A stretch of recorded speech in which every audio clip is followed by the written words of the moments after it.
Okay, good afternoon, everyone. We're going to get started with our town hall on September 25th. So you can see Mayor Chadwick is not with us today. He is off hunting with Ryan Field. So I am going to be Ryan today, and Ryan is going to be the mayor today. This is Ryan Morgan, our city engineer. And then also we have joining us Chief of Police Zach Hessing and our fire chief, Greg Tominski. So if you guys want to, do you want to start, Greg? Introduce yourself, talk about what's going on at the fire department. You bet. I'm Greg Tominski, Fire Chief of Middleton Star Fire Districts. For those of you that don't know, we have a joint powers agreement to operate Middleton and Star Fire Districts as one, but we are still two separate fire districts with two separate boards and two separate budgets. Is that the microphone? Okay. And as you folks may know, we tried to do a levy increase in May, and I've been asked by several if it's going to be on the ballot in November, and the answer is yes, it will be on the ballot again. It did not pass in November in either district. The need is still there. The need hasn't gone away and will not go away. As you all well know, we are experiencing a lot of growth. And we had a property tax reduction bill that went into effect in 2020 that stifled the amount that we can collect from our taxpayers to operate. And we still have to have the money to operate. One of the questions that comes up often is, we'll make new growth and the new people pay for it. Well, in a sense, they are. There's impact fees. In STAR, we have mitigation fees, but at the end of the day, the impact fees can only be used for brick and mortar projects, buildings, and fire apparatus, fire trucks. They can't be used for personnel. The mitigation fees that are being collected for us and police today in the city of STAR can be used for personnel. It's the only thing they can be used for. Problem with it is that fire district we can hire one person at a time, but we have to open a fire station, we have to hire 9. So 9 people is the minimum staffing for 24 hours a day, 7 days a week, 365 days a year in a new fire station. That's $1.6 million of ongoing expense every year with wages, benefits, 1.6? Oh, 1.4. We're not at 1.6 yet. And so if we were to use the mitigation fees that were collected, I would have enough to do for 1 year. It means that the Star Fire District can only grow their budget this year with an 8% cap at $300,000. And our cost of doing business, like all you folks, everything has gotten expensive. Our emergency equipment has gotten expensive. Our gear has gotten expensive, and our tools have gotten expensive. No different than everybody else. Everybody has that same inflation issue. It's just our toys are very expensive. In 2020, we bought 2 fire trucks, one for Middleton and one for Star.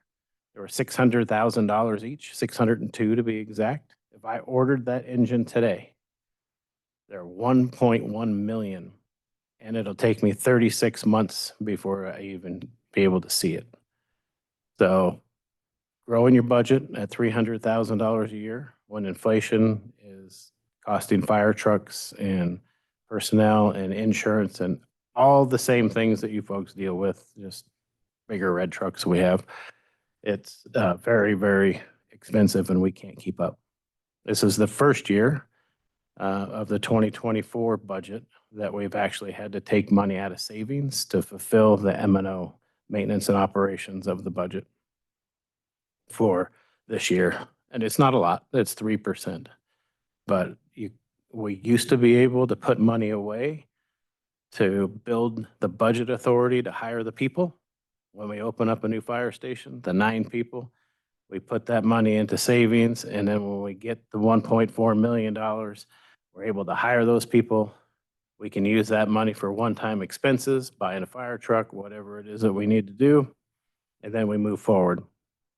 The other thing about impact fees that the new growth does pay for is the new fire trucks. So anything it's existing that the fire district already owns, if it was purchased by the fire district or by impact fees, cannot be replaced with impact fees. That has to be 100% on the fire district. So we have new fire stations that we're building. If you've driven past the one between Pollard and Plummer on Floating Feather, it's started. We have to build that building because we've collected the impact fees. You have to spend those impact fees in a certain amount of years. You can ask for a one-time extension. But my fear was if we waited until we could staff it, we either one, run out of time, or number two, the cost would be more than, the cost of fire stations have gone through the roof as well. We were able to design and build a station, well, you'll see as it goes up, that fits, in my opinion, fits into our community, looks like our community. Doesn't look like a commercial or industrial building out in the middle of a neighborhood. It'll look like a house with two great big RV bays in it. And we're able to keep that cost down about 3.2 million. The least expensive fire station built in this Treasure Valley in the last 6 years has been 8.5 million. So we're doing our best to not waste taxpayer dollars, but it still is tough with the conditions that were put on us with House Bill 389. So it is on, that's a long story for telling you that it was on the ballot again in November. But it'll continue to be on the ballot until it passes because the need has not gone away. One other thing before I turn it over to the police chief is there has been questions, and I think it's very, very reasonable question. Firefighters, myself, people have asked, how much have you lost since House Bill 389 has gone into effect? Star Fire District itself has lost about between 1.5 and 1.6 million in revenue that we would have. That bill never existed. And so the question is, why are you asking for 2.25 million if you only need 1.5 million? All the political scientists tell me that if I could get our citizens to pass a one-time levy increase for the 2.25 million, the chance of passing another one within 10 years is next to none. And so I am working with the legislature trying to get something fixed. And if we get that fixed, we don't have to take it all. But there is nothing in line definite today that's telling me it's going to get fixed. So I have to be able to have enough money in the levy increase that I'm asking for to last a few years before we have to come back and ask for another levy increase. Hopefully by then we'll have some legislation fixed so we don't need to do that. The last thing I want to do is ask for a levy increase and increase people's taxes. But, got a question? Okay. Okay, so what is the difference between, I'm new to being to meetings like this, so I need to know the lingo and what it means. What is the difference between a mitigation fee and an impact fee? And and it seemed like you were saying the mitigation fees pay for the salary, but I don't know what the impact fee, let me know if I'm correct on that, what the impact fee covers. In 389, what exactly did it do to reduce? Because I wasn't here at that point. Okay, first one I'll do is 389. 389 was the cities, counties, and special districts. So it doesn't matter if you're a fire district, your cemetery district, or any kind of district that's a special district in the state of Idaho, along with cities and counties. We used to be able to take 100% of new construction growth. I'll let you catch up. 100% new construction, and there was no cap. So that, we'll just say, for instance, the city of Star is growing at 16%, or the Star Fire District is growing at 16%. We could grow our budget with that. They put a limit on it. They put a limit of 8% cap. So we're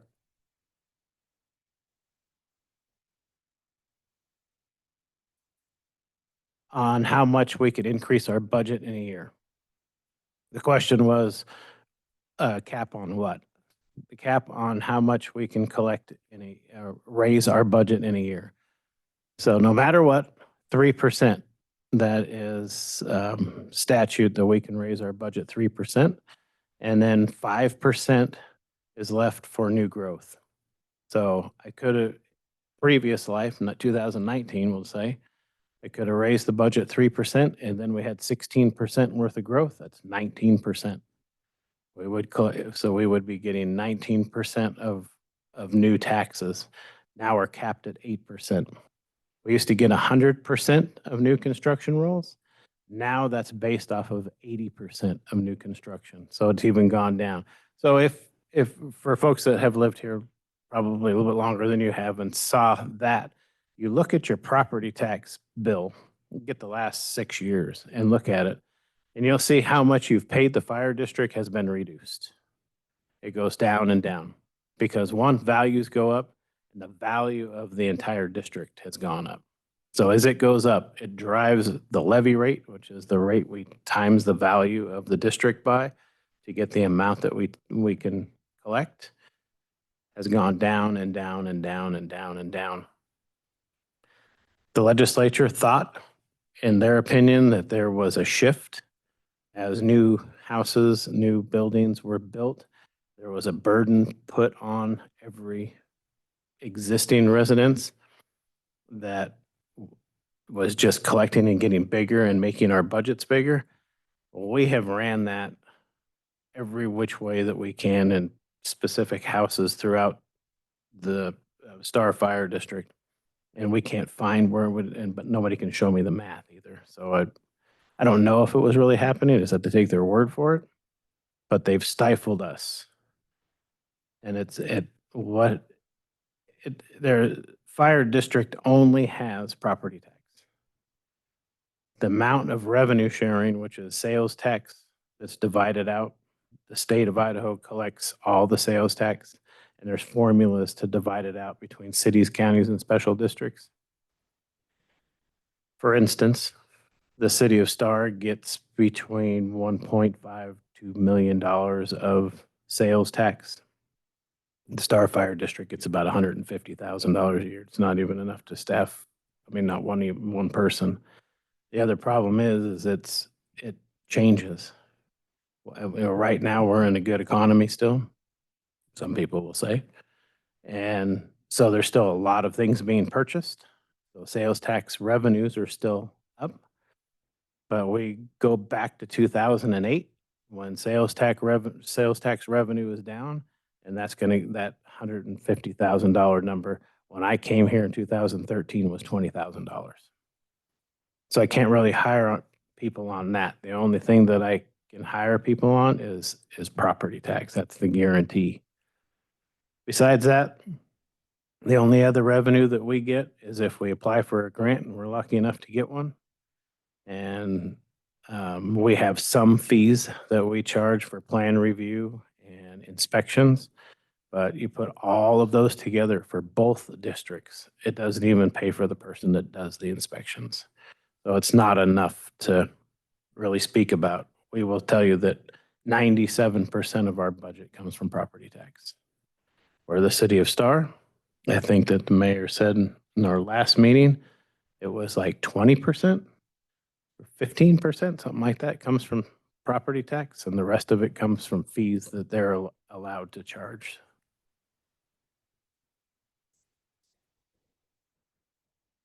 The impact fee is collected through an intergovernmental agreement. The fire district doesn't have ordinance authority, so it can't collect fees like impact fees. So we have an agreement with the city of Star. Star Fire District has it with the city of Star, the city of Middleton, the city of Eagle, Ada County, and Canyon County. They all have ordinance authority, and we have a piece of property in every one of those entities. And those are collected at the building permit for brick and mortar projects. So anything that has a life expectancy of 10 years or longer, which is for us is buildings and fire trucks. And that's what I had said, that we can't replace buildings and we can't replace fire trucks that were already in existence with impact fees. That's only for new stuff.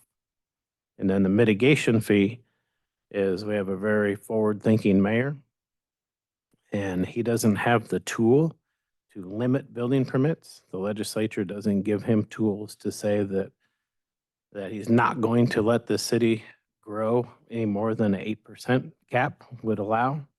He doesn't have a tool to do that. He can't do it in today's world. And so he met with the Building Contractors Association and told them that he was going to do it anyway, one way or another, because he couldn't fund his police and we couldn't fund fire.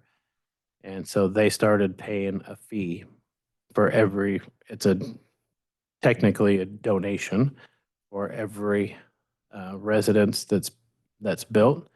And that money is strictly can be used for personnel.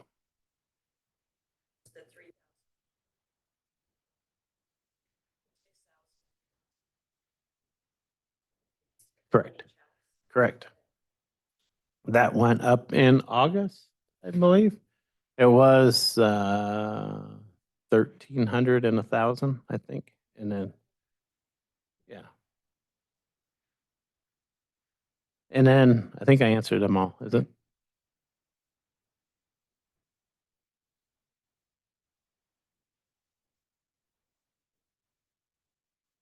Mhm. The mitigation fee is collected at the same time, but it is collected as it's voluntary. I don't know that anybody didn't pay it. I don't know if it's advertised that way or I don't know. I've never bought a building permit. So I don't know exactly what the process is, but it is collected at the same time. But it was an agreement that the Building Contractors Association came up with, the first one, instead of being limited to building permits, how many building permits that they could do. Yeah. Thank you.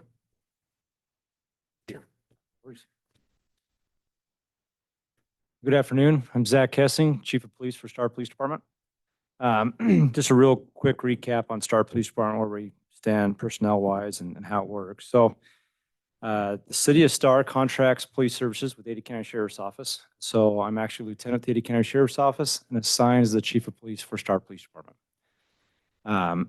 In that contract, the city signs how many deputies they want working the City of Star at any given time. And so we actually just increased that budget. So we used to have 18 commissioned, but as of today, we actually have 20.25 commissioned. And I'll explain kind of how that 0.25 works. But yeah, and then we have one professional staff who's Jada Butterfield, who's the admin assistant. She works the front office of Star Police and during business hours answers the front door and the phone calls and manages our office, which is quite the job. With those 20, so we have 10 patrol deputies, 5 for each side of the week. So we broke it up in 2 weeks. So you have a blue side and a silver side is what we call them. They work 10.75-hour shifts. They usually work a 5 on, 5 off, 5 on, 4 off schedule. And then they have both patrol sergeants for each side of those weeks. So we have 2 patrol sergeants. And we just barely added an admin sergeant. So what's nice about the admin sergeant is that he will take some of the burden off of me of supervising our problem-oriented police team. So last fiscal year, so not fiscal year 25, but fiscal year 24, we added a POP team is what we call them, problem-oriented police team. And that team goes around and 70% of their job is traffic enforcement. That they're out writing citations, making traffic stops, getting drugs off the streets, those kind of things. And then the other 30% of their job is any problems that arise within the city. So if we have a problem house that we know it's a nuisance house, we're getting a lot of calls from neighbors about this house, they'll focus on that, figure out how to resolve that problem. If we have people who have warrants that are in the City of Star, they'll figure out how to go find them. If we have problem areas where burglaries are happening, like our construction areas, they'll go and work those in the nighttime or whatever it might be when that's occurring to try to stop that from happening. So that admin sergeant will supervise those two. We also have 3 detectives. So 2 of the detectives are person crime detectives. Their jobs are a little, they do the same job, but they're a little, their expertise in that area is a little differentiated. One of them focuses on child sex crimes and focus on child exploitation, those type of things. The other one focuses on our more violent aggravated assaults, bad domestics. If we have any, hopefully not any rapes or murders that happen within the city, that's what they would be investigating. And then we have a property crime detective that does any felony property crime within the city of Star. So that could be felony vandalism. He does do misdemeanor vandalism too, if it's happened quite a bit, to try to track down any of the people who are doing that. But a lot of burglaries, those type of things he'll focus on. And so the admin sergeant will actually supervise those 3 detectives as well. And then the .25 during the summer months. So we have a school resource officer that works at Star Middle School, and that's paid by Ada County Sheriff's Office and West Ada School District. What we saw this last summer is that because we have a lot of cool different things here in the city of Star, one of them being Freedom Park that has that beautiful pond that kids like to swim at. It's just getting prettier as we just planted the grass out there and it's growing. We think that'll continue to be an attraction for people. So we're trying to pre-plan to help resolve situations out there like we had this summer. So what the city did a great job on working with the sheriff's office, Star PD, and we're actually going to keep Alan Takeuchi, who's that school resource officer at Star Middle School. So how that works is usually during the summer, those school resource officers go out and they work patrol. So last summer, he worked what we call South County Patrol for unincorporated area of Ada County. Well, this summer, the city of Star has put up the .25 position. So during the 3 months of the summer, he'll actually work here in the city of Star, working a lot of the time will probably be at Freedom Park because we saw a lot of issues down there, but working juvenile type crimes throughout the city of Star. The nice thing about that is that he knows a lot of the students. He is fantastic. He's only been out there, I think this is his 2nd year being there, but I just walked through school last week with him, and he knows almost every kid's names, which is pretty impressive when they have over 1,000 kids going to Star Middle. So he knows each kid really well. And so when he's walking around, he can kind of get a picture of who the problem kids are out there.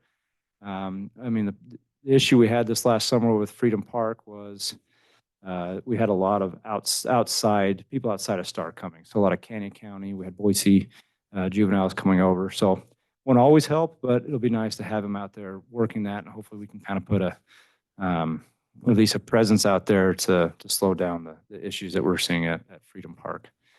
Again, talking a little about mitigation fees. So if you've noticed, the city of Star is only, so I really like to work on having 1 officer per 1,000 residents. And it's in the city comp plan to do that.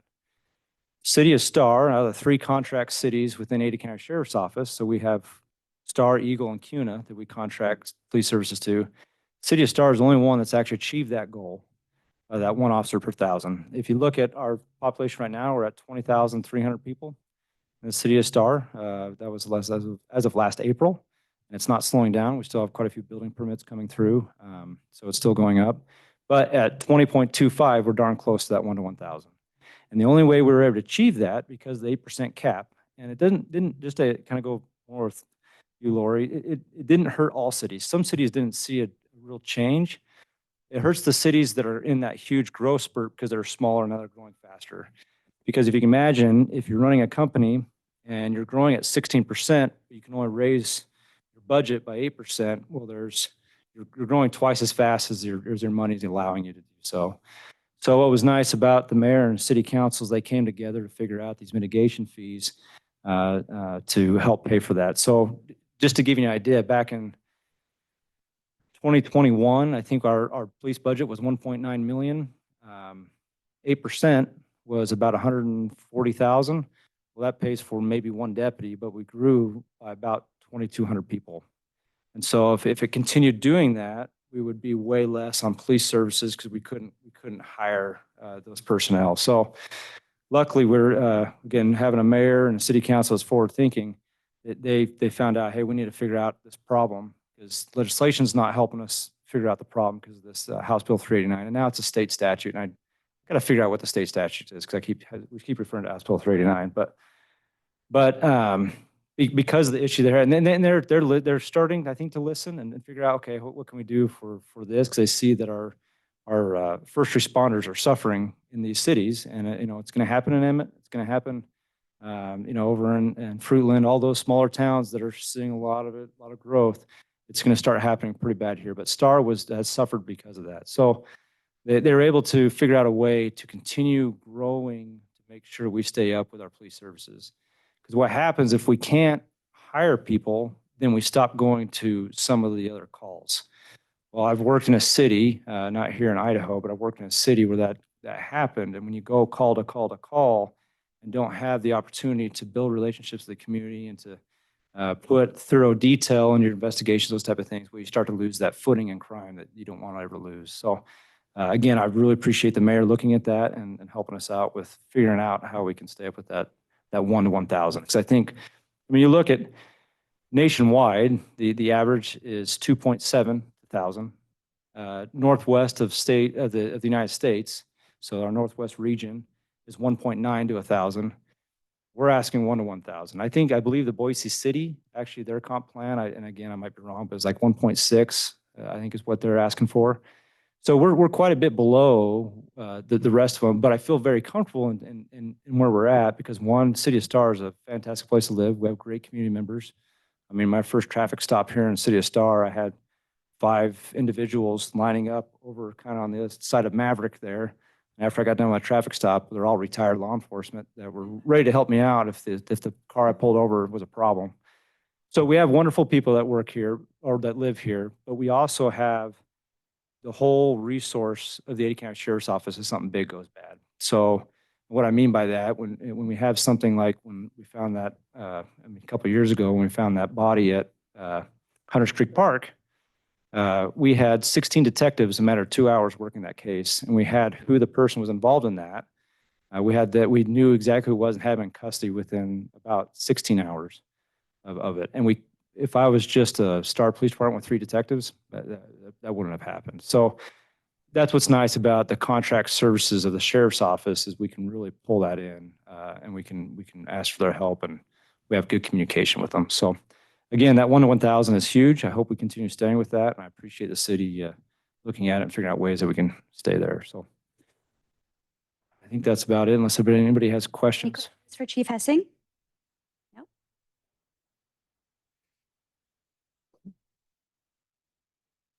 Gary Avis on South Main.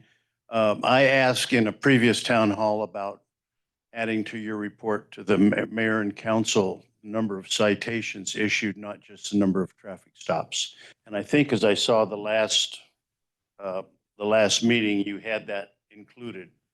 Yes. Yep. I think it said you had 415 stops and 58 infractions in the citation column. Does that sound about right?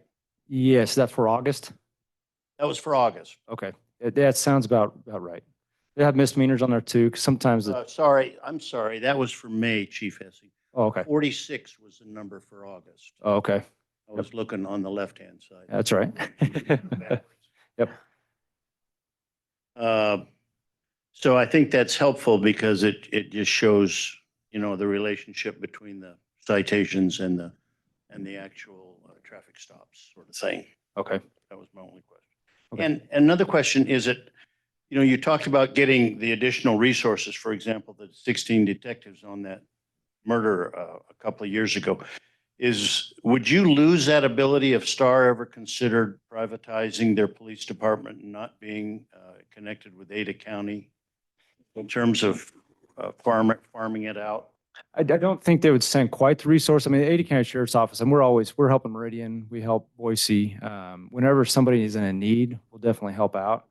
I think with the contracts, that's one of the perks of the contracts is that, hey, because we provide the police services, and I do quite a bit. I kind of have 2 jobs. I'm a lieutenant with Ada County Sheriff's Office, and I deal with lieutenant issues over there, but I'm also the chief out here, and I help with STAR. So because we're sharing those responsibilities, I have a lot more ability to ask for manpower when I need it.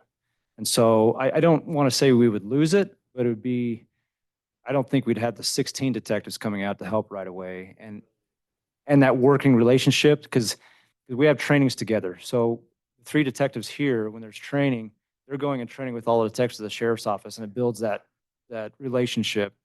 And so they're a lot more quicker to jump in when they know who the detectives are and what they work well together. So I think we would lose the connectivity of it if we ever broke away from the contract.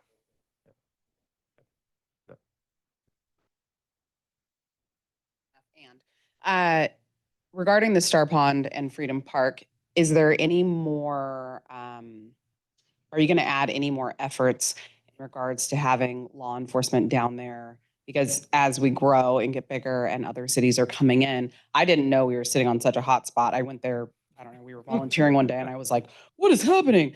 And like there's houses that back up here and River backs up to there. And so how, I feel like I heard something about now there's something out there that allows for trespassing. Do you think it would get to a point where you have to be a Star citizen to only go there? Like, how are we going to try to mitigate any fights, problems, to come, especially with that being such a hot spot? Absolutely. So I think I think part of the reason why it was such a hot spot here, again, it's a free spot to swim at. People cool off during the hot summer. And it's really the only spot close by, so to say, in Nampa, Middleton, all those areas. But the other issue we had was Eagle Island State Park was closed during this time too. And so I think we're drawing traffic from there too. But we've talked about placing the idea was brought up, hey, what if we just allow just Citizens of Star for that park? And the mayor's, he stated, we can't legally do that. Like it's a public park. People can be allowed to do that. But what we are doing, so we did put up a sign. So there's big signs there. And they'll probably, I'm guessing there's a few more. There's one big sign going up there that's already there that has the rules. Yes, and the list keeps getting longer. Yes, yes. And so there's the rules, and it's kind of funny how we have to put out the rules of, jumping off a shade structure that is a big jump that you don't think you're going to make, but kids still want to do it. It shouldn't be a rule. It should be common sense, but that common sense isn't common anymore. But we have the rules, which is nice because what we did is once we placed those rules up, it gave us the ability to trespass people. We started trespassing juveniles and people, adults, that started drinking down there because drinking is not allowed. So alcohol is not allowed at Freedom Park. So if we found alcohol down there, we could trespass them and we could technically cite them as well if they weren't listening or if it came to the point where we need to cite them and take them away. But so that helped us quite a bit when we put up the rules. The second thing is we're actually going to have, so Alan Takuchi, our detective at the Star Middle School, he'll actually have an office. He'll have office space to work down by the River House. And so that's all been designed. They've actually just put in new internet down there so we can connect to that. Yes, this is all going to be located down in that barn, that little small building. So that's going to be a rental. There's already kayaks and paddle boards and fishing gear that'll be rented. We're planning on hire local teens to run that so they can raise money for additional kids programs in the city. And then there's a small office there where Alan Taguchi can be there. Yeah, so that's the plan. So he'll be down there more. So I think that his police car being parked down there is going to help kind of deter a little bit of it, and then his presence. And then the other thing is we just started a volunteer program in the city of Star that Star Police will have, where people will have a Star Police shirt that say volunteer on the back. And I'm hoping that maybe having those, and there's quite a few individuals within the city that have talked about wanting, and Star Police has never had a volunteer program, so this is all new. But we'll provide them a golf cart to drive around. We don't want them to be confrontational. We don't want them to go hands-on with anybody, but just to remind people of the rules. And if they see people that are still violating those rules, they can then call police and we can come. But I think that will help with quite a few of the problems. Obviously, we'll still have some of the issues of when people want to fight, and we'll have to get involved down there. But I do think that'll help. And then the cameras, they put up quite a few cameras. And what's nice is all Star Police have them on their phones. And so at any time, we can log in, we can view all the cameras throughout the city. And I don't know how many, they put up several cameras throughout the city, but Freedom Park has quite a few. And did they put the one that's up high yet that overlooks the pond? Yes, it's there. Yeah, so I think that's within the last couple of weeks, they finally got that one up and running.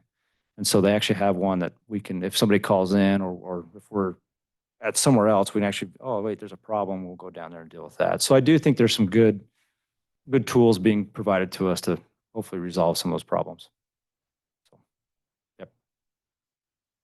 Okay, Mr. Morgan, do you want to introduce yourself? Talk maybe a little bit about your kind of history with the city before you were with the city, and then the unique situation that we have with you with Star Sewer and Water and what you do. So my name is Ryan Morgan. I am the city engineer. Let's talk about the unique situation first. So I'm actually, I share roles between the city and the Star Sewer and Water District. So I'm the engineer for both entities, which is, I believe, unique to any community in the state of Idaho. A lot of cities have their own municipal utilities with them, such as City of Boise, City of Meridian, where they have sewer and water on staff. But I don't know of any place in the state of Idaho where they have a separate sewer and water district that then shares their engineer with the city. So I get paid by both entities. They share my wages, my salaries, my benefits, all of that. So I have a very unique perspective as to what's going on within the city, because not only am I seeing what's growth that's happening on the city side, but I'm also heavily involved with the infrastructure for our sewer and water improvements.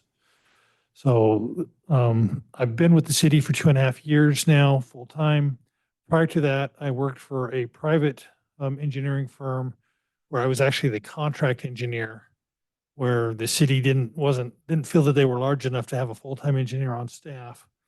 And so I was the contract engineer, and I'd come into town once, twice a week, help them out, review plans, do what needed done. And as the city felt that it was time to bring on a full-time engineer, things happened in my professional career that the timing was just right, that I joined the city full-time. So I've actually been working with the city since 2015 as part of their engineering team. So just one thing that we hear over and over is, how are we managing growth? What are we doing about growth? I can tell you that we're very well aware of the growth. I mean, we've already heard from both the fire and the police chief that growth is always on our mind. How are we paying for some of those salaries that we need?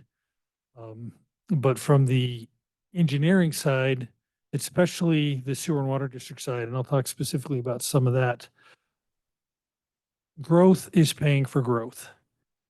Every development that comes into Star, every subdivision, every home is paying, we call them distribution and interceptor line fees. We have our sewer and water connection fees. Every new home that comes in to City of Star, by the time that home starts to go vertical, they've paid $7,700 to the district to help, one, maintain our system, two, help fund future growth. Just recently, we completed a $5.5 million treatment plant lift station, or not treatment plant, but a lift station for growth on the Canyon County side, that all the sewer will flow to that lift station that will then be pumped back to our to our wastewater treatment plant. We are currently under contract to build a new well over in Canyon County. It actually sits on the fire district land and part of the Middleton Fire District area. And that Star, is that one Stars? Okay. It's on Blessinger Road. You're correct. It's west of town. But that new well should become operational early in 2025. That will pump, we're hoping to get 1,000 gallons a minute from that well. And basically, to put that in perspective, we currently have connections for just shy of 8,000 residential homes. that new well, when it goes live, will add another 3,000 home capacity to our system. We are in the process of looking at drilling an additional well up near the corner of Canada and Highway 2026 in a new development that's going on up there. We're hoping to get another 1,000 gallons a minute out of that. We'd love more than that. We're shooting for 1,000 gallons a minute. And if we can get that online, basically that almost doubles the capacity of our water sewer or of our water system in town. So think about doubling the population of Star. That's what we're planning for. Will that happen in the next year? Hopefully not. Could that happen in the next 15 years? Very likely. So we're trying to be proactive. We're trying to look at growth. We're trying to look at areas of growth so that we can maintain and provide the adequate services. From the sewer side, we are currently undergoing a study. We have to do preliminary reports. We call those preliminary engineering reports. They have to be submitted to the Idaho Department of Environmental Quality before we can do any upgrades to our treatment plant. We are currently in the process of, we've hired a large firm to do that for us. That report is supposed to be completed next month, so we can submit that, so we can start design of the next expansion of our treatment plant. So when the time comes in 2026, 2027, sometime in that area, that we can start expansion of our treatment plant to continue to maintain growth throughout the city. And again, 90% of that money is coming from developers paying for those fees. Not only that, anytime a developer comes into town, we look to see one of our developments is helping to pay for, they're paying for 50% of our new tank and booster station that's going south of the river up by Chinden Highway 2026. So we're putting in a new 750,000 gallon tank up there to help provide fire storage. In case a fire happens, we've got adequate water to put that fire out and still service all the homes. So we are proactively looking at growth and how to maintain the standards that we expect here in Star. Ryan, didn't, this is the 8th year running where the city of Star was on a good list? Or So yes, there is a, for lack of a better term, there is a watchdog group out there, environmental group out there that they go through and they look at all sewer discharge permit violations throughout the state of Idaho. And they track those and they put a report out every single year. This is the, at least, and they've been doing this, I believe they've only been doing this for 8 years. Star Shore and Water District has been on the good list every single one of those times. We have not had a permit violation from our wastewater treatment plant for as long as I've worked with the Sewer and Water District. So that's since 2015. And I bet that if you go back that list goes 10 years farther than that. I work very closely with our plant operations manager. I work very closely with the public works director for the Sewer and Water District. They don't want violations. They harp on the employees, and our plant is very well maintained. And because we are proactive, we know what growth is coming. We anticipate that growth. We are able to keep up with the growth, and we have some of the latest and greatest technology throughout the state that helps us keep off those naughty lists. does anyone have any questions for Ryan?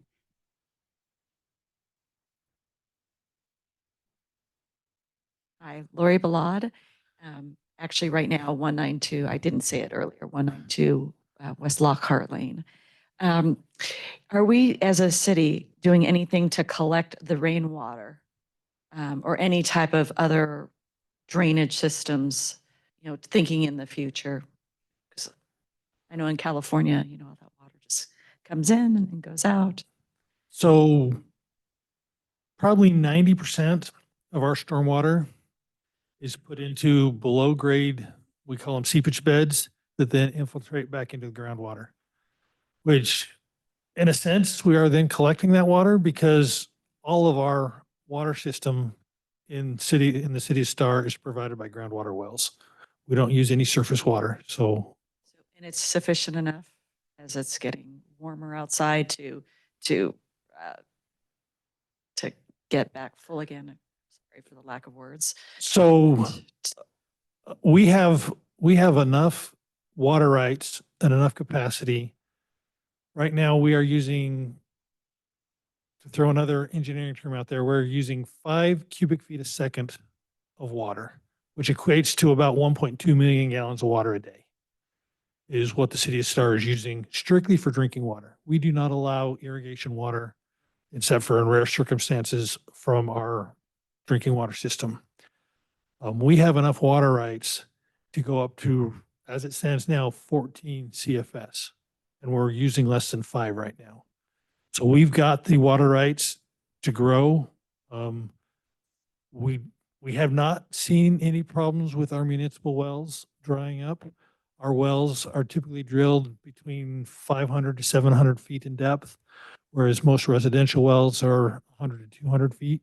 So we're in a different aquifer than any residential wells. So from the municipal well water supply, for the foreseeable future, I don't see any concerns. That's what I was wondering, with the growth that we're having, if our well system would be able to sustain the growth. And so you've answered that. Yeah. So thank you. And this may not be a question for you, but it's a question in general. I know the mayor's not here, but are we doing anything also to recommend to developers to put in drought resistant type plants instead of putting grass everywhere? Because, you know, we could be saving that water versus, you know, I mean, I know this might not be a question for you, but would that be more of a mayoral question? Because, I'm happy to answer that question. yeah, because, you know, it's, I mean, it looks pretty, but they can still design the ways that look pretty where they don't use up as much of a precious resource. Currently, there is nothing in our city code or in our comp plan that require drought tolerant, zero scaping. There's lots of different terms for that.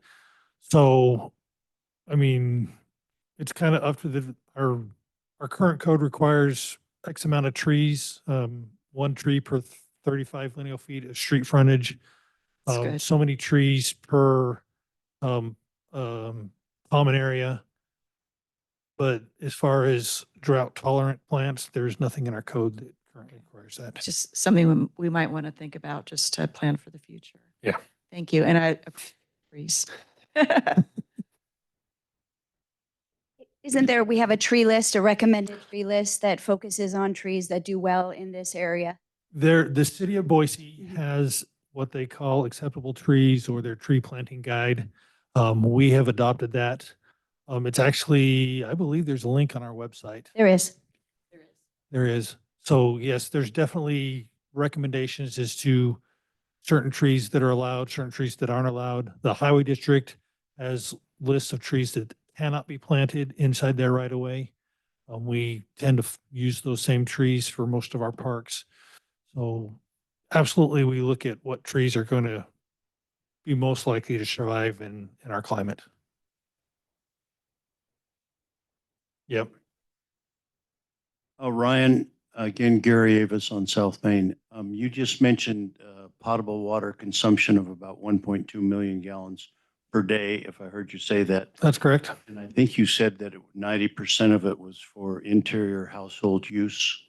I would put that closer to 95 to So- taking out commercial, obviously commercial, Right. got the commercial in there, but very, very, very, there's only probably 20 to 30 exceptions within the city that are allowed to use it for irrigation purposes. How are these subdivisions that we see popping up? How are they obtaining water to irrigate the landscape of those residences? So every development that's coming in is being built on existing farm ground. Well, not every, but most are being built on existing farm grounds. Those farm grounds have water rights. Water right is always transferred with the land. Very, very seldom can you separate water rights from land. It's possible, but it's a long legal process. So when a developer buys a parcel, he's also getting those water rights. And so they're using the water that used to irrigate the farmland that they now use to irrigate the lawns, the trees, the gardens, whatever it is. And so when you take the square footage of land that's actually being irrigated now, because now we're putting 3,500 square foot homes, large garages, accessory dwelling units, whatever it ends up being, 30% of that land is now being occupied by a home or a driveway or something that doesn't need the water. So what's actually happening is some of the irrigation districts in town are finding that they're ending up with more water than what they used to need. Yep. Yep. And sprinkler systems are often more efficient than flood irrigating. So we're actually finding there's, if you were to do the historical studies, and this is a controversial, so this is my opinion. People would argue this because there are people that would argue the other way around. But I think that we're actually getting a net gain with water. So that water's coming via the irrigation canals. that Correct. Sort of thing. Correct. My final question is, the two tanks that are up on the hill up here, what's the capacity of those two tanks? One is a 500,000 gallon tank. The other is a 750,000 tank. So between the two of them, it's 1.25 million. Okay. And we are in the design of another 750,000. So by about this time next year, we're hoping to have 2 million gallons of potable water storage that mainly is fire storage.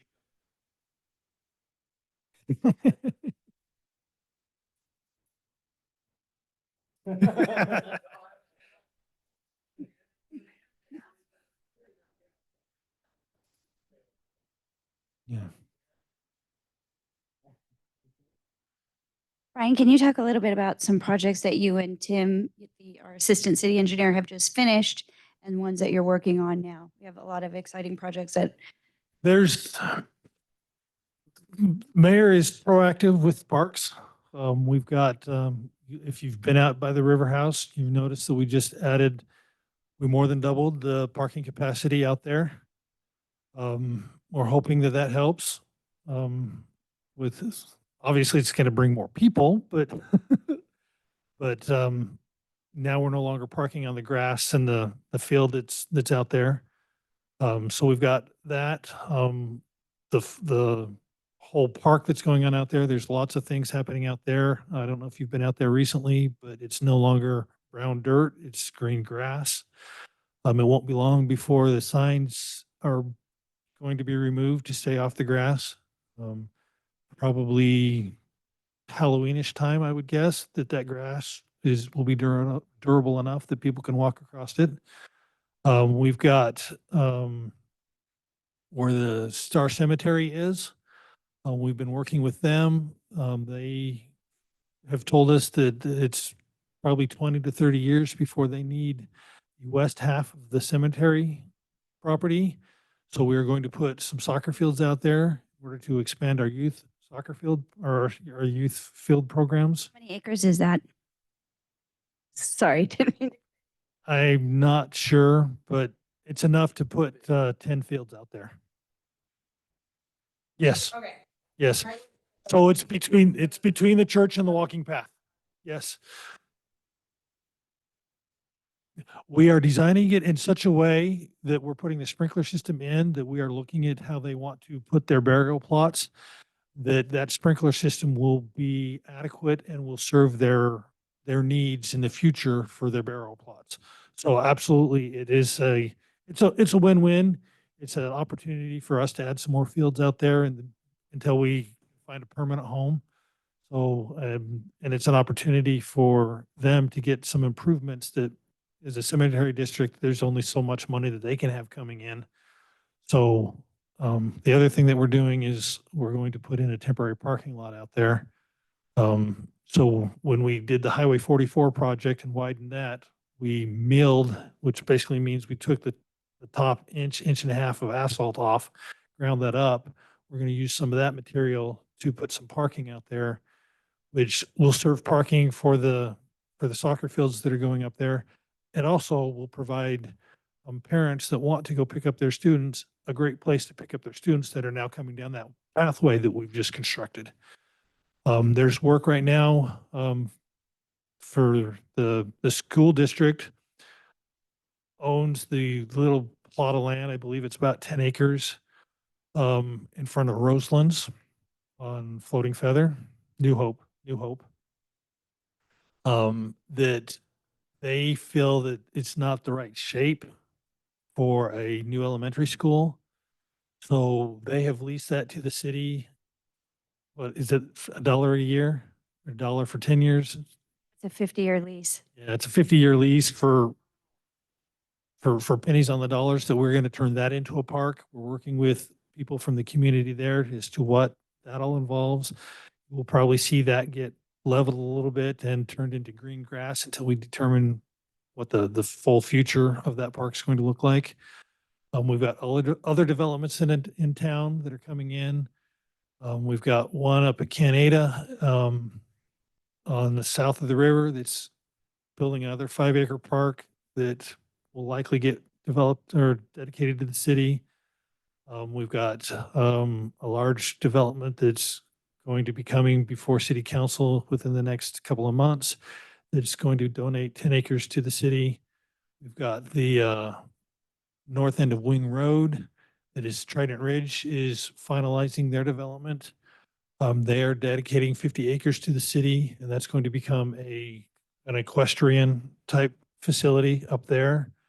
We're actually working with the BLM to annex hundreds of acres into city limits, that we then have more control over what can happen on that BLM property.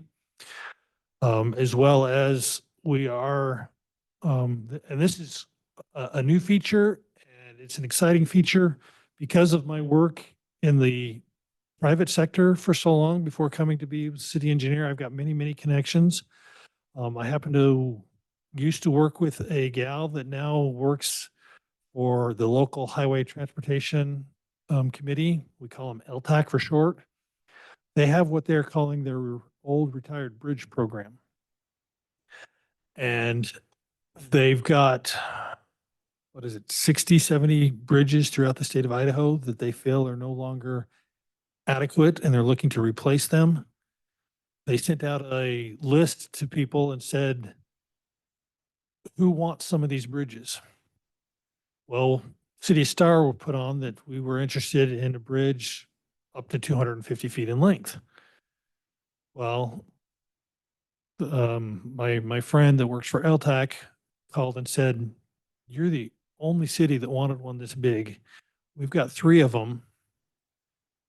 Where do you want them? So for the cost of dismantling and shipping the bridge to Star, we are going to get a new bridge that will span the Boise River so we can expand the green belt. And we're working on expanding the green belt from where Eagle's bringing it to, and we already have a plan in place. It's going to take us a couple of years to implement. We have a plan in place to get the green belt extended all the way to Star Road. And shortly, we will start working on the plan to take it from Star Road to the Canyon County boundary. So those are exciting things. We are actually getting another one that's coming later this year. It's only a 90-foot span that will go in Freedom Park, that will span the slough that's out there to allow better access to the back portion where some of the Frisbee golf and natural features are remaining in place. So these are all things that through working with the mayor's been heavily involved with all of this through his contacts, through my contacts. We got on the list, and we're actually getting the first bridge. This 90-footer is the first bridge, and we are the pilot pioneer project to see how this is really going to work. And we've already got designs to put the footings in place, and you will start to see construction for where that bridge is going to sit early October, and hoping that that bridge gets placed in November. So lots of growth, lots of parks. I mean, you've seen what's happened out there at the Pavilion Park with the splash pad, with the pickleball courts, you know, the dog park. These are all things that are ongoing, continuing. There's lots of open space, and we know there's a need for open space, and we're trying to keep up with that with the growth. Our council is very proactive with that. I can tell you that we're in the process of putting a permanent bathroom structure at the Riverwalk instead of porta potties. We're going to put, in fact, that we just plumbed for that as part of the parking lot expansion. We put the sewer and water in for that, and that building is supposed to come early next year. So you will see a permanent bathroom structure sit there on between the River House and the River Walk. And then we're also planning on putting another bathroom structure out by the River House barn so we don't have to have porta potties for Freedom Park. As we build trailheads throughout the city, you will see more bathroom structures go up. And then the event center that I think what got approved in August at the budget, just the planning, the design for it. So the city council approved the design to hire an architect to design a new event center that will sit next to the River House between the new parking lot and the ponds out there. I wanted to say thank you as well. The mayor told me to go out and look at the multi-use paths that they're putting in instead of regular sidewalks and bike lanes. And I went and did that, and I went to the transportation meeting and they talked about it as well. And it's wonderful. It's so much safer. And as someone, my husband and I go bike riding, we would like to say thank you because especially for little kids, having the multi-path use, we appreciate it. And it's really forward thinking instead of having the bike lanes in the street. So thank you. Sneak peek time. Next week, the Star Transportation Committee is releasing the draft version of our master pathway plan. We would love for people to get online, comment on that, look at it. This has been ongoing. We signed the contract to get it started in February. We've had an engineering firm that has been working with us, planning and engineering firm that's been working with us for the last almost 9 months. And we're in our final stages. We hope to get this pathway plan adopted in November. And that will help and community pass and multi-use pass, green belt expansion, all of that is included in this document that will help future city councils look at and determine where these paths need to go. So we have policies in place that we can help as development come in, know where these pathways need to go. Part of that is looking at existing pathways and how we can interconnect those so we have better pathways to get people north, south, east, west. So maybe somebody that's up in Roseland or Trident or Colina Vista or some of the subdivisions on the north, that they can then ride their bikes on a safe pathway all the way to the Boise Greenbelt. Speaking of pathways, I believe ACHD just made an announcement that will be coming out on our own social media here soon about Floating Feather closing once again. Do you want to talk about what's going on there? So Sorry, Ryan. no. We actually went to the pre-construction meeting for that. I didn't go because I had other stuff going on, but Tim Clark, my assistant, went to the pre-construction meeting for that this morning. From west of Star Road to Munger, Floating Feather crosses a drainage ditch there. Yep. So they are going to close the road and replace that box culvert there because that box culvert literally sits like 5 feet outside of the pavement on each side. They're going to increase that. So they're gearing up to make Floating Feather a 3-lane road all the way to Munger. And this work needs to be done before they can do that. While we're on that subject, they've just submitted 30% plans to do Munger Road. The same thing, to widen those culverts so they can make Munger Road a 3-lane road. Those projects are probably to be done in 2027 with the road improvements 28 or 29. So The project on Floating Feather includes connecting some of the sidewalks as well, some of those Absolutely, missing yes. sections. Yep. So hopefully by March of next year, there will be sidewalk on at least one side of the road from Munger to Highway 16. Yep. ACHD has also got plans in place it won't be sidewalks. They're doing what they call it's not a true multi-use, but basically they're putting a vertical curb and then adding some additional asphalt. And that will be on Star Road from 44 to the river. And it wraps around on Main Street and will get you to the Riverwalk. So Star Road then becomes more pedestrian friendly because I wouldn't walk on most of that road right now. And just looking at, we're pushing, the mayor pushes on ACHD, the highway district all the time, especially when we're talking about how can we get safe routes for our children to schools. Between the middle school and the elementary school, Star Road is not very pedestrian friendly right now, and we're working on improving that. And you can see by our middle school pathway, and then they're doing other pathways on Pollard.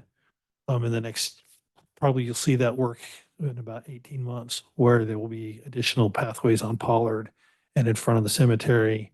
So we're trying, especially in those areas where we know kids are going to be using them for school, to make it safer for everyone. Crosswalk, sorry, at the middle school going into the development across the street. And I was over there the other day and I was like, oh, there's one here. Like, I've been here, it'll be 3 years in December. And I've come to the city council meetings and the town hall and stuff. And it's been actually really fantastic to hear you guys talk about these things, including the mayor, and then to see them come to fruition has been pretty phenomenal to witness that and to be part of it. Even with the 1 to 1,000, you've said that since day one, and you have held to it, because when we got here, it was like you had 17 and still with the population. And when hearing 20.25, just last meeting or however long ago, you talked about the 0.25, so that's awesome that all of these things that you guys discuss have truly been happening. It's not just talk. So thank you.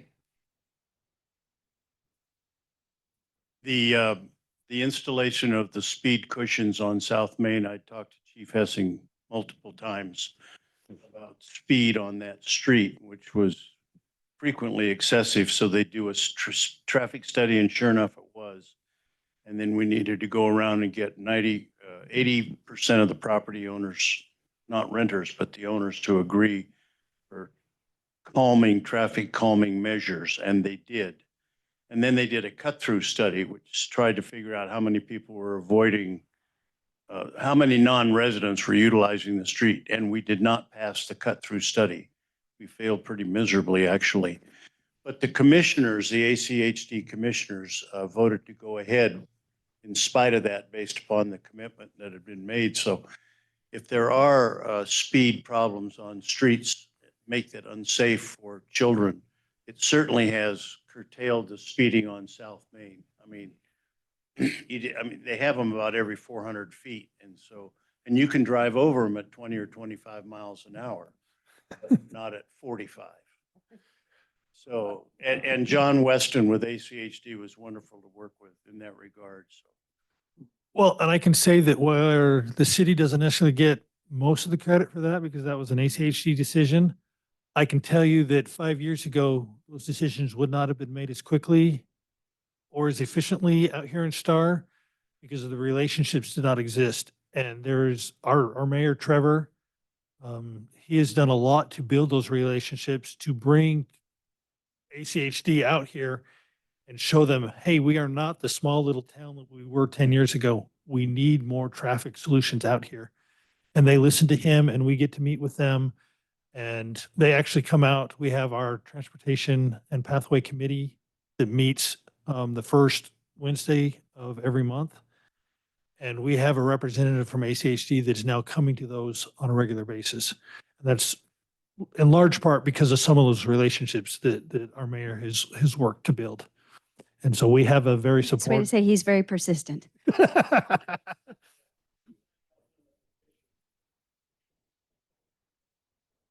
But we have, yes, but we have a mayor and we have a council that listen. I will say they listen, and believe me, we as a staff, we hear when things aren't being done to what they feel the city is expecting.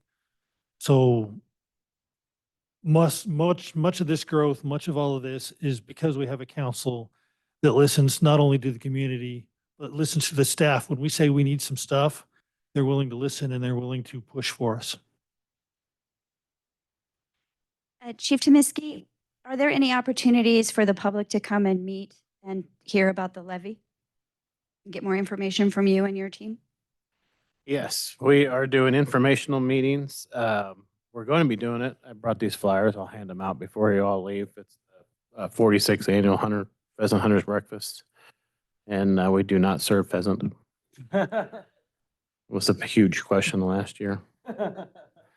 It's a breakfast, 6 to 11 on October 19th. And then we'll also be giving tours of the fire station, and then we'll have one room set up if anybody is interested in learning more about why we're asking for a levy increase and how property taxes are collected in Idaho and how the amount that we are asking for per $100,000 of taxable value changes with value of the district increasing. For instance, and don't hold me to these numbers, but I think on our last on May, it was $53.86 was what it cost per $100,000 of taxable value for the 2.25 million, because we had $818 million or $1 million worth of growth in the fire district. For this year, that number's already gone down to the $43 or $44. Apparently, where some folks have came from, when a city or a district raises their or asks for a levy of the $53 or whatever, it can stay there forever and it doesn't change. So once they get it, they can't go down. It's not the way it works in this state. It's forced down by a levy rate and by the value of the district increasing. And we've already exceeded, so the number that will be advertised on the ballot this year is, I don't remember what it is, $43, $44, $45, whatever it is. It's almost $10 different. We've already exceeded for the next year. Problem is they won't let us, if it does not pass in November and we have to put it on in May, it'll be the same number as it is in November because they don't give us the numbers until end of June. That's when they give us the numbers that we can legally use. Statute says you can't use numbers that you know. We know what the numbers are. We see the houses, we see the businesses that are built. We know what they are. State statute does not let us use it. So if it didn't pass in May and it has to go to November, that's when it would change again. That's when that number would drop, and it'll probably drop a lot less than to a lot farther below than $10 even, because we've already exceeded. Sewer and water permits are 963 as of right now. And last year we hit a record of 900 on December 31st, and or we're at September 25th. And is as our House of Representatives and the senator representing at least District 11 and the different areas in Star working with the mayor to get this passed, the levies passed? I mean, or to get the bill changed so it's passable, so that it would be something that the public would be more willing, maybe if it was adjusted, there might be something in there that's turning the public off, that maybe they could work with our representatives to make it so that it's more palatable.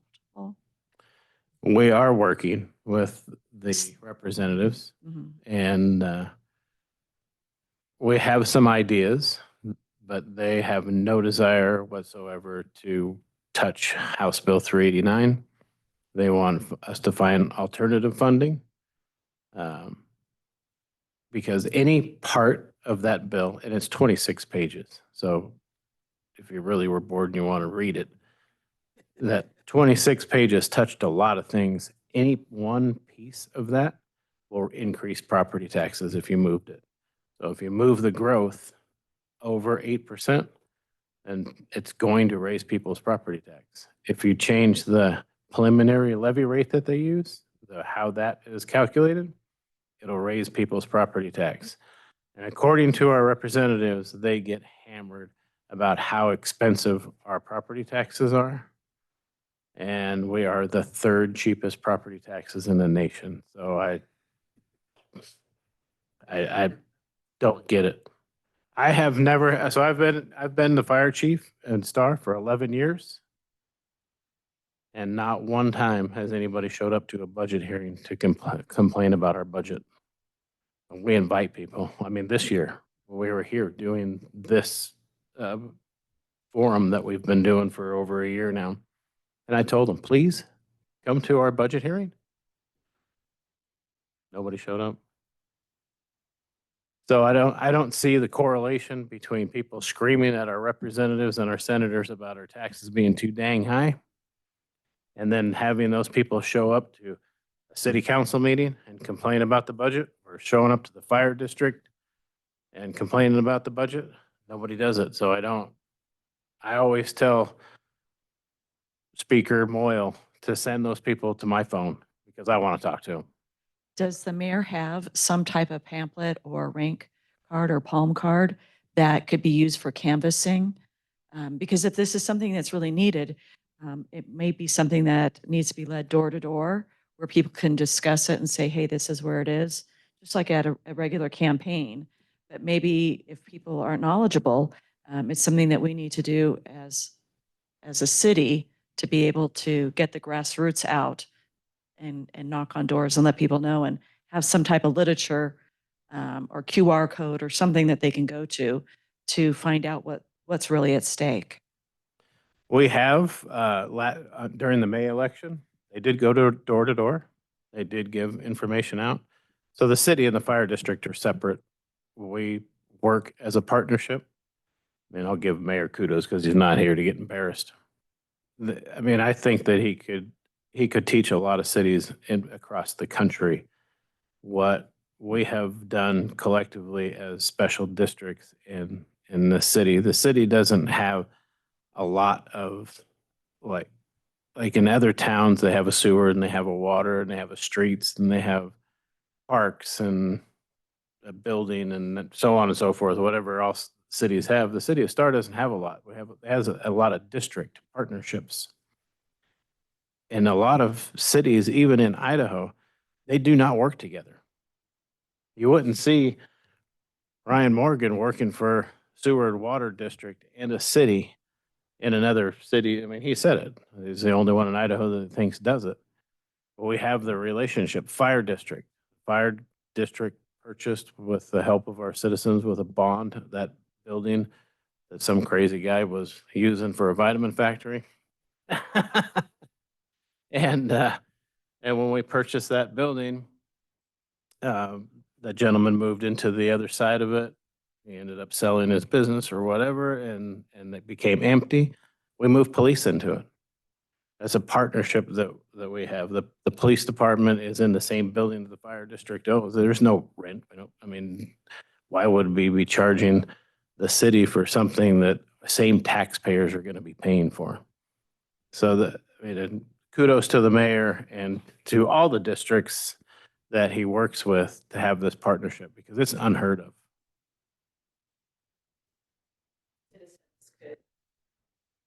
Just talk to your neighbors, tell them to come to the breakfast. And I think it was the 23rd. Yeah, the 23rd, I think is Let what you me said. look at my calendar again. I think it was October 23rd. That's at the fire station? Yep, at the fire station and at Station 51 here around Highway 44 across from Albertsons. And also the same day it is done at the Middleton Fire Station at 302 South Main in Middleton.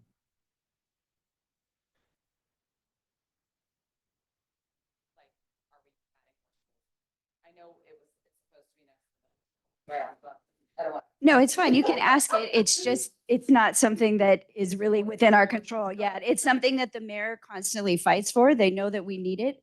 But again, they're in the same situation where they don't have the money to do it. They keep trying to pass a bond or raise money to do it. The voters keep voting it down. And so we don't have the money to build the schools. So we want them. We welcome them. They have the land. but We need them. yeah, we yes. need them. So, yeah, Just, definitely. just to piggyback on what Chief Tominski was saying about the contracts, and I know Gary kind of asked a little bit about the contract with the sheriff's office.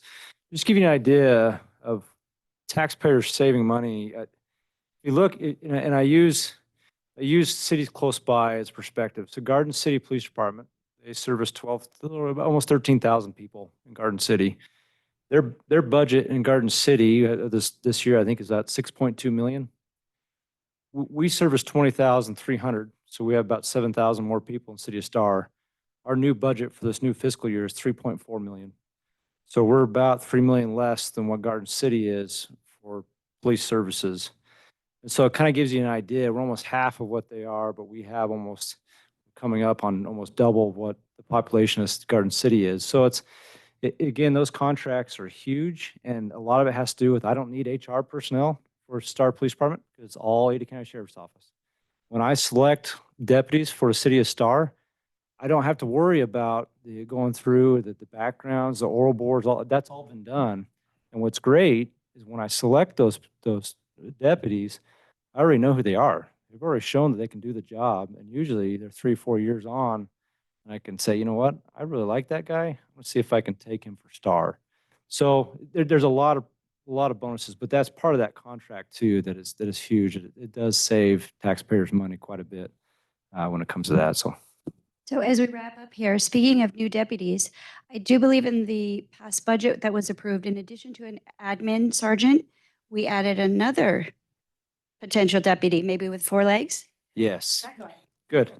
So we got a new K-9 deputy. We've never had a K-9 for City of Star, so it'll be a narcotic K-9. So there's dual purpose K-9s, which is apprehension and narcotic. This one is just narcotic, which that's what I wanted most, because now I go to schools and you can do those things. We don't have to worry about kids being bitten or anything like that. So, but that should come online here. We actually just got the K-9 card today. It's out here.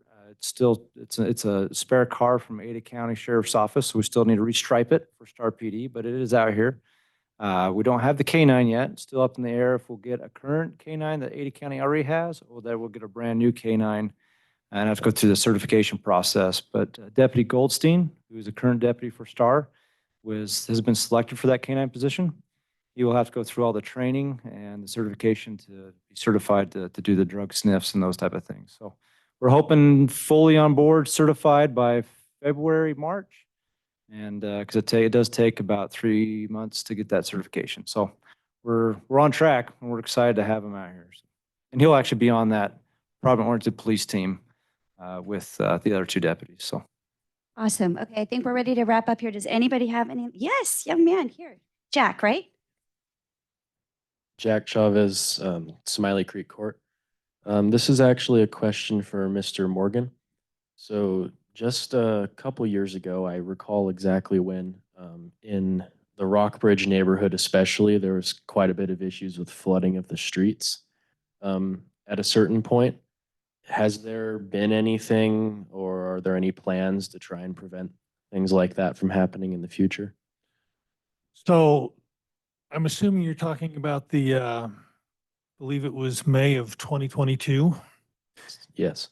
So I will tell you that codes throughout the Treasure Valley, including City of Star, require a design storm event for a 100-year design storm, which equivalent is about 1 inch of rain in a 24-hour period. On that particular day, we got 2.5 inches of rain in 45 minutes. So that storm was so far off of any predicted design storm event that I won't say we won't ever see anything like that again, because things are always changing and design storms are always based off of past events. We have not changed our standards. Don't anticipate changing our standards. So if we get that much rain again in the future, we will probably see the same situation again. Thank you. Okay, does anyone else have any questions? Bruce? All right, everybody, thank you for coming out today, and we'll see you next month on the 4th Wednesday of October at 3:30.